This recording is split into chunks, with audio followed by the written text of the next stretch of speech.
this city. That's right. I want to thank Rachel, all the work that she does, her advocacy, her tireless advocacy.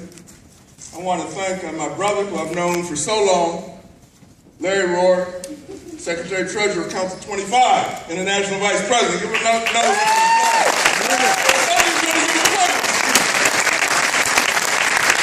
I don't know where he gets this Detroit Tigers stuff from. Really? Is Ohio in the house?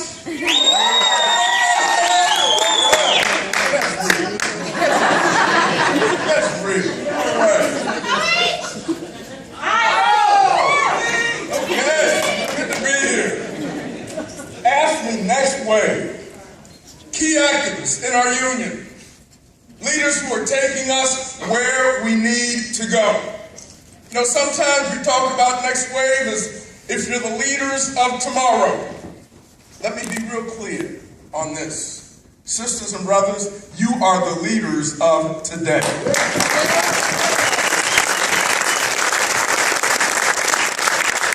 And I'm sure you've offered new ideas to your local unions, to your councils, and you only hear these following words. We're doing it this way because that's the way we've always done it. You've heard that, right? That's the way we've always done it. Well, sisters and brothers, I've heard those words before, and they are as unacceptable to me as they are to you. So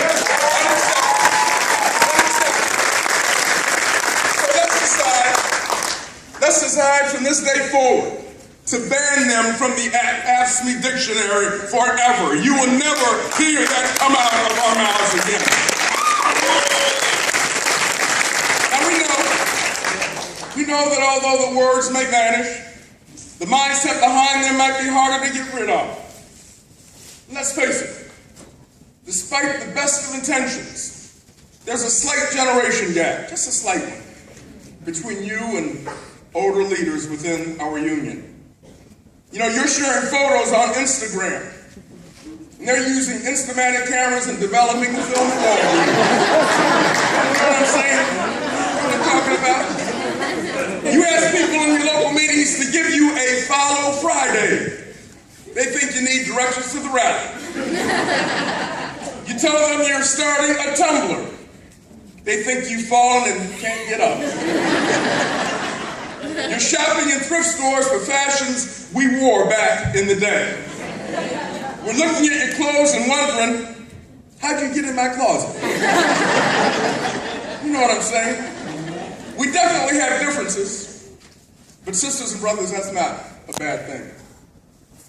It means that there is a richness of experience that provides a foundation that every new generation stands on and builds on. We have warriors who have been here for a long time. They are still contributing each and every day. And then we have you. This is a new AFSCME. This is a fired up AFSCME. And you need to contribute your ideas and energy to this fix.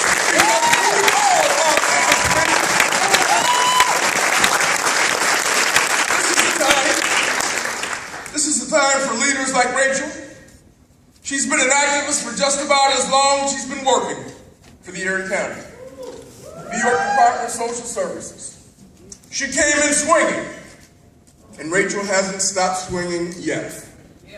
This is the time for leaders like Crystal Cody, a revenue agent for the state of Rhode Island and a member of Local 2448, Council 94. With her involvement, their next wave went from 4 members to 60 members by the end of last year.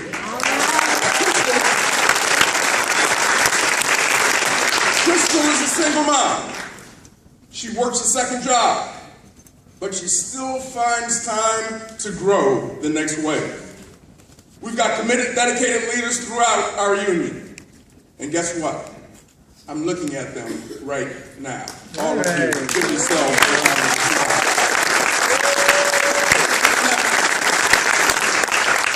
This is the time. This is the time for all of us to step up, to step forward. Today, Just 11% of working people are members of unions. Did you hear me? 11%. Union membership is at its lowest point since 1916. A higher percentage of workers were union members 100 years ago, when there were more cows in Detroit than cars. Let's do a little experiment right now. Bear with us. Let's try to visually take a look at this. Now, you're organizers. All of us are organizers. I want one person from each table, just one, to stand up right now. One person, stand up. Figure it out. One person, stand up. Now look around you. Notice everybody else who's still sitting down. The few of us standing gives you a very rough idea of our depleted ranks. It's a little scary, isn't it? It's frightening. Thank you, sisters and brothers. Please sit down. Thank you. Now, why did I do that? What does that mean? Politicians have an opening to exert their will. Just look at this state, and Larry talked about it. In the dark of night, in December, in a lame-duck legislative session, a right to work for less bill was passed in the state of Michigan. The home of the labor movement, the home of our unions all across this country. And in this very city, the governor's hand-picked emergency manager has free reign to privatize any services he chooses, slash pensions, disregard our contract, and trample our rights. The health of the labor movement matters a lot. And not just for union members, sisters and brothers. Across the country, the AFL-CIO has been hosting listening sessions leading up to their national convention this coming September. I'm co-chairing one of the convention committees. And everything that we're doing is aimed at bringing more voices into our movement. Our town hall tomorrow will be your opportunity to offer your ideas, to offer your input, to offer your recommendations. Participate tomorrow. You know, when labor is strong, working families are strong. We can knock on doors and make phone calls and do all we can for good candidates. We can organize, push for laws to build up working families and advocate for public services. But just look at what's happened as our density has declined. 11%. Wages have fallen. Paycheck deception and right to work for less bills are on the rise, state after state after state. The business class has turned our land of opportunity, into their land of opportunism. As I've said, from New York to California, this is not about political party. It really isn't. This is about what's right, and this is about what's wrong. The politicians pass voter ID laws to disenfranchise those who don't support their agenda. They ran through redistricting plans that discriminate against minority voters and anybody else who's unlikely to vote for them. They give tax breaks to these corporations. They starve public services, discredit government, and hand out contracts to their best buddies, to their donors. They engage in no-holds-barred, in-your-face union busting. Let's call it like it is. That's exactly what they're doing. That's exactly what they're doing. And a narrow majority of the U.S. Supreme Court often helps. Now, the court stood up for equal rights last month when it struck down the Defense of Marriage Act and dismissed the case over California's Proposition 8.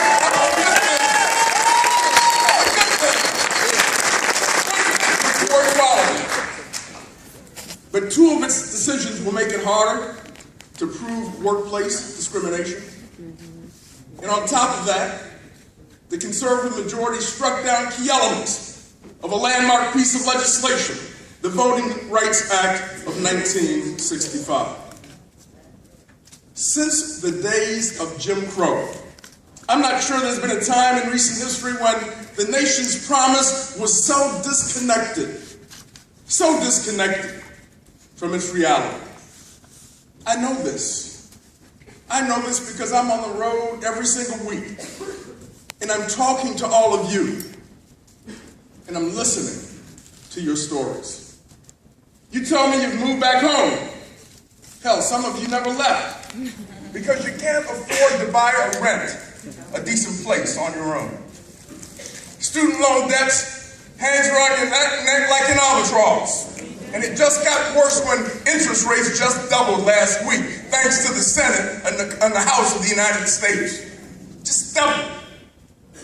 Office morale is so low after years of budget cuts that sometimes going to work feels like trudging through quicksand. And people dismiss your work even though they couldn't do what they do if you didn't do what you do. They dismiss what you do. That's unacceptable. So you know what? After listening to you, after talking to all of you, I hear your anger, and I feel your frustration. But I also see something. I see your persistence, and I see your perseverance. Laura Slater of AFSCME's newest affiliate, Council 3 in the state of Maryland, AFSCME Maryland, they're in the house today. She knows what it means to keep going. Laura works in a psychiatric hospital, and she was sick and tired of seeing her co-workers assaulted by patients. In just 2 years, she's become an officer and has organized her co-workers around safety issues, lobbying lawmakers to force hospitals to create safety plans. That's passion. That's activism. That's dedication. And by the way, let me give a shout out to Council 3. They brought 50 folks here on a bus.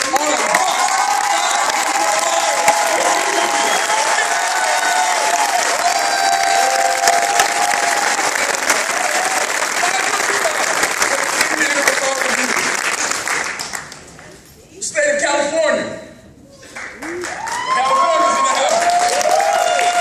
Members of Local 3299 at the University of California House will run on strike in May, protesting outlandish executive pay and deteriorating patient conditions. And I went out there with them. I was out there for 2 days. I think I must have visited 7 or 8 strike sites across that great state, talking to our members, walking with our members, being with our members, the national union standing shoulder and shoulder with the militants of our union, and that's exactly what we will continue to do.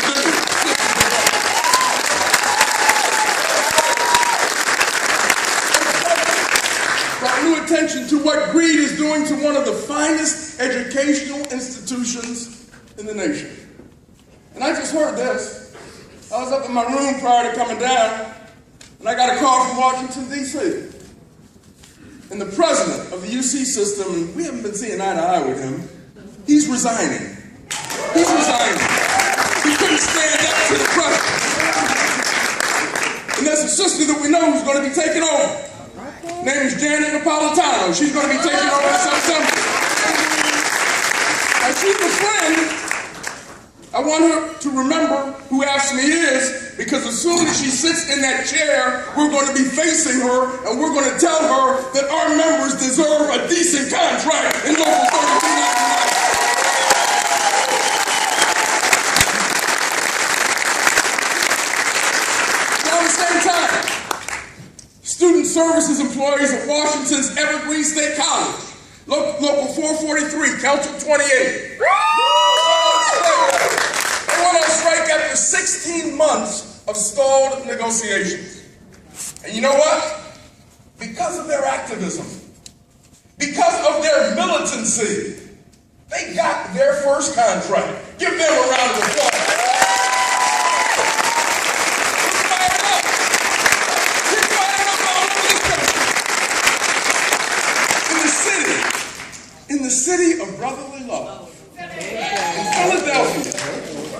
Members of Councils 33 and 47 have been fighting for a fair contract for more than 4 years. They confront this mayor that they've got in Philadelphia. I call him Nut of the Nut. They confront Mayor Nutter every chance that they get. Yes, we do. And when he tried to deliver his budget address this year, guess what happened? AFSCME members and our friends in the communities and our allies shouted him down so loudly that he had to abandon his own speech and he went the hell back to his own office.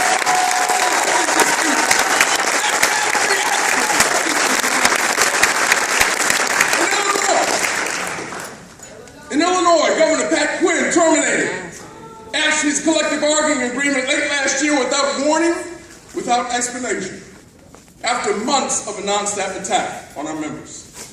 But AFSCME Council 31 members never gave up. And in March, they ratified a new contract because of their diligence, because of their activism, because of their diligence. AFSCME sisters and brothers in action. There is a spirit. There's a spirit, it's a new spirit of militancy out there, unlike anything we've seen in many, many, many years. And it isn't always in the workplace. Sometimes it's in the voting booth. Colorado is one of many states where voter suppression tactics were put in place to keep people home. Wanted folks to stay at home, not to vote. Well, we didn't just sit back, and we didn't let it happen. We stood up, and we got involved. And we organized. And that's what we do best.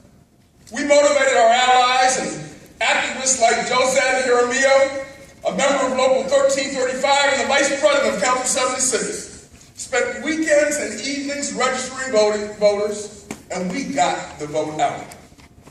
But we didn't stop there. We used our momentum to win a huge victory. Just recently, Colorado's governor recently signed a law allowing same-day registration and mail-in ballots. He did that because of our activism. He did that because we took care in Colorado. That's what we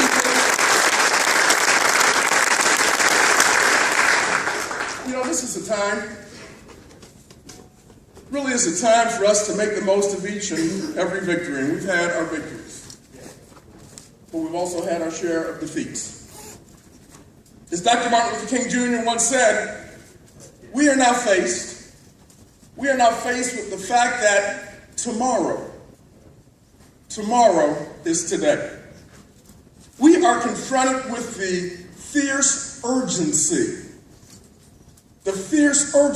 of now. And in this unfolding conundrum of life and history, there is such a thing as being too late. Sisters and brothers, we cannot afford to be too late. The time is now for our persistence. The time is now for our perseverance. And we have a plan of action to make us stronger and make us more effective in every single way. Our first priority is organizing. This is not a new commitment, but we are pursuing it with renewed determination. Sometimes we have to focus on internal organizing and strengthen current bargaining units. Sometimes we have to organize new groups of workers like we're doing in our national campaign for EMS workers all across this country. We're organizing healthcare workers in the state of Illinois. We're organizing cab drivers in New Orleans. That's what we're doing. And when our affiliates organize, and they must, your national union will provide support every step of the way. Second, we must fight our battles at the state and local levels more intensely. One of our biggest threats is privatization. All of you know that. We've started a new initiative in Washington, D.C. It's in partnership with a group called In the Public Interest to introduce common sense legislation and expose the people who are behind outsourcing. Because guess what? They're the same ones behind right to work for less, or paycheck deception, and attacks on collective bargaining. Third, We are leading the creation of a new venture with our allies to promote retirement security for all. For all. Together, other unions and our community partners and allies, we're going to wage a national campaign that's as comprehensive as our fight for the Affordable Care Act. Because the question should never be, the question shouldn't be, why do you have a pension when I don't? That's not the question. The question should be, in the most prosperous and richest country on the face of this earth, why don't all Americans have retirement security? That is the question. And we've got to provide the answer. We've got to build coalitions with other unions, even unions we've disagreed with in the past. You know, there are people out there who celebrate. They jump up for joy. They dance when we have fights within our families. That's what they want to see. We can't let them play divide and conquer, because in the end, we will all lose. We can't let them do that to us. In the same vein, we've got to build more coalitions with groups outside of our movement, outside of the labor movement, that share our values, that share the issues that concern all of us. But I've got to warn you, when we do that, and we must do it, it's the right thing to do, this is a two-way street. Because if our coalition partners and allies are going to be there for us, then guess what? When they've got a fight, when they've got a problem, we can't run and hide. We've got to stand with them. We've got to stand with them. And finally, we've got to fix this broken immigration system. We have to fix it. As long as 11 million people are in the shadows, they are easily exploited by unscrupulous employers. But this isn't just about economics. It's about civil rights. That's why members like Rebecca Zaremba of AFSCME Local 34, Council 5 are dedicated to helping immigrant families get access to public services. But when the system fails, Rebecca scours the Twin Cities to find jobs for immigrants and searches for community partners who will lend a hand to the undocumented workers. She understands this, and I think all of us truly understand this, that in America, it shouldn't be where you're from, how long you've been here, or what your last name is that matters. All that matters, all that counts is dedication. Dedication to your families and your communities, and your commitment to making this a better place for all. Organizing. Fighting our state and local battles more intensely. Winning retirement security for all. Building upon our coalitions. Achieving comprehensive immigration reform. Sisters and brothers, our success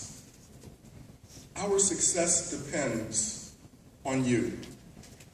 You're here. You're here because you're key activists and leaders in our union. In your union.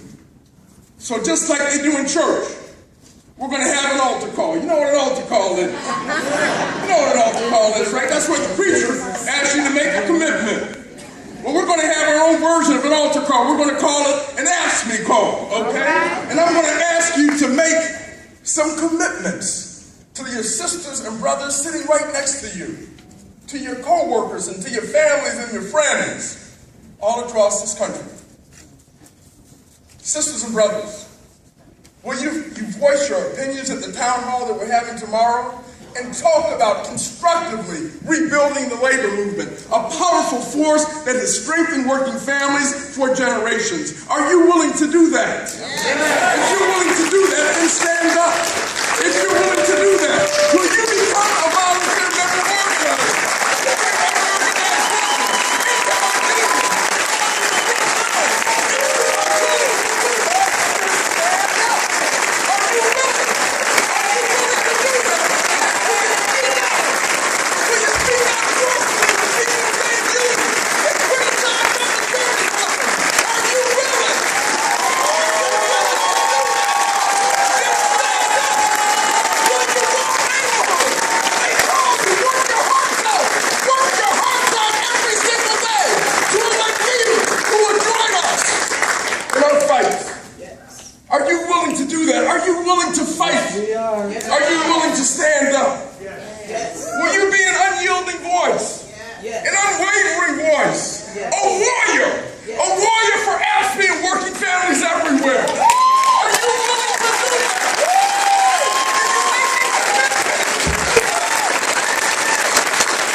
together.